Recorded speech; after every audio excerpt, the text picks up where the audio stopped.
RTC కార్మిక సోదరులందరికీ పేరు పేరున నమస్కారాలు.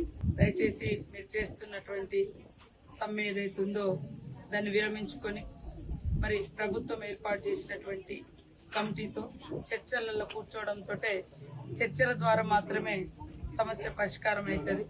మీరు తీసుకొచ్చినటువంటి దాదాపు 32 అంశాలలో మన తెలంగాణ రాష్ట్ర ప్రభుత్వం, ముఖ్యమంత్రి గారు, అదేవిధంగా ఆర్టీసీ శాఖ వారు, మరి సంబంధిత మంత్రులు పొన్నం ప్రభాకర్ గౌడ్ గారు వారందరూ కూడా మరి మీతో చర్చలు జరపడానికి అధికారులతో కూడినటువంటి కమిటీని కూడా నియమించడం జరిగింది. ఆ కమిటీలో మీరు కూర్చున్నారు. హడావుడిగా చేయడంతో రేపు భవిష్యత్తులో కోర్టు సమస్యలు కూడా ఉంటాయి కాబట్టి అనే ఉద్దేశంతో కొంత డిలే అయింది. దాన్ని అన్యథగా భావించకుండా ఈరోజు ఫ్రీ బస్సులో మహిళలు, లక్షలాది మంది మహిళలు రోజు ప్రయాణిస్తున్నారు. అందులో చాలా అంటే 99% పేదింటి బిడ్డలే ప్రయాణిస్తున్నారు. స్కూళ్ళలో కావచ్చు, కాలేజీలకు కావచ్చు, లేదా ఎక్కడన్నా పనికి వెళ్ళడానికి కావచ్చు, లేదా ఇతరత్ర సొంత అవసరాల కోసం కూడా రాష్ట్ర వ్యాప్తంగా వివిధ పనుల నిమిత్తం తిరుగుతున్నటువంటి మహిళలకు ఈ మీరు చేస్తున్నటువంటి సమ్మె మూలంగా తీవ్రమైనటువంటి ఆటంకం ఏర్పడుతుంది, ముఖ్యంగా పేదింటి బిడ్డలకు. అదే కాకుండా సామాన్యులు కూడా మరి మగవాళ్ళు కూడా వాడేది మన ఆర్టీసీ సేవల్ని.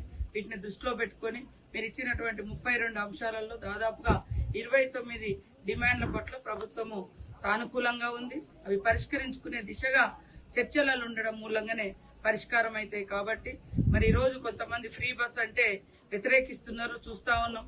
మరి మాజీ ముఖ్యమంత్రి గారు ఫ్రీ బస్ అనేది ఒక దండగా బస్సు అని హేళన చేసినటువంటి 24 గంటలలో ఈ రోజు ఆర్టీసీ కార్మికులు సమ్మెకు దిగడంతో కూడా మరి ఇది మహిళలకు చాలా చాలా ఆటంకం, చాలా ఇబ్బందికరం, ముఖ్యంగా పేదింటి బిడ్డలకు. దయచేసి ఈ సమ్మెను విరమించి ప్రభుత్వంతో చర్చలకు రావడం మూలంగా మాత్రమే సమస్యలను పరిష్కరించుకోగలుగుతాం.